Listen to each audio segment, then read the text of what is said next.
আমি মেহেদী হাসান সজীব এবছর হাংজু দিয়াং ইউনিভার্সিটিতে ব্যাচেলরে আর্টিফিশিয়াল ইন্টেলিজেন্সে ফুল ফ্রি স্কলারশিপে চান্স পেয়েছি। এই চান্স পাওয়ার ক্ষেত্রে ওল্ডার ওয়াইড কনসালটেন্সি আমাকে সার্বিক সহযোগিতা করেছে। যারা বিদেশে পড়াশোনা করতে চায়, বিশেষ করে যারা চায়নাকে উচ্চশিক্ষার জন্য চুজ করে, তারা যদি যাইতে চায় তাদের জন্য ওল্ডার ওয়াইড কনসালটেন্সি হবে সবথেকে বেস্ট।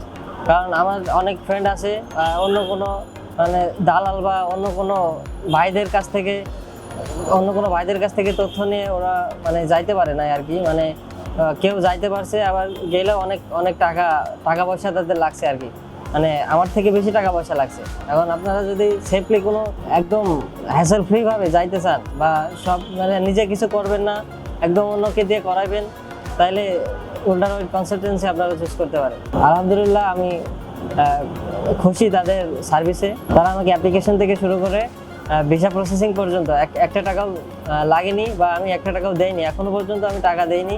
আমি ভিসা পেয়েছি কিন্তু টাকা দেইনি, দেবো ইনশাল্লাহ। মানে আপনারা যদি মানে চান যে মানে টাকা, অনেকে আছে যে মানে টাকা দেয়, আগে টাকা দেয় কিন্তু ভিসা হবে কি হবে না দ্বিধায় থাকে। আপনারা যদি ভাইয়াদের মাধ্যমে যাইতে চান তাহলে আপনাদের সুবিধা আছে। যদি আপনারা ভাইরা একটা ভালো কাজ করে যে প্রথমে আপনার সাথে একটা ডিল করে নেয়, ভিসা পাওয়ার আগে কোনো টাকা পয়সা তারা নেবে না, এবং তারা তাদের কথা রাখছে এবং তারা একটি টাকাও ভিসার আগে নেয়নি।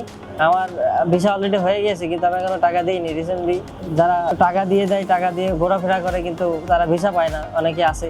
কারণ আপনারা যদি চান যে মানে ভিসার আগে কোনো টাকা পয়সা দিবেন না বা ভিসা হইলে তারপরে দেন টাকা পয়সা দিবেন, তাহলে আপনাদের প্রথম চয়েস হওয়া উচিত ওল্ডার ওয়াইড কনসালটেন্সি।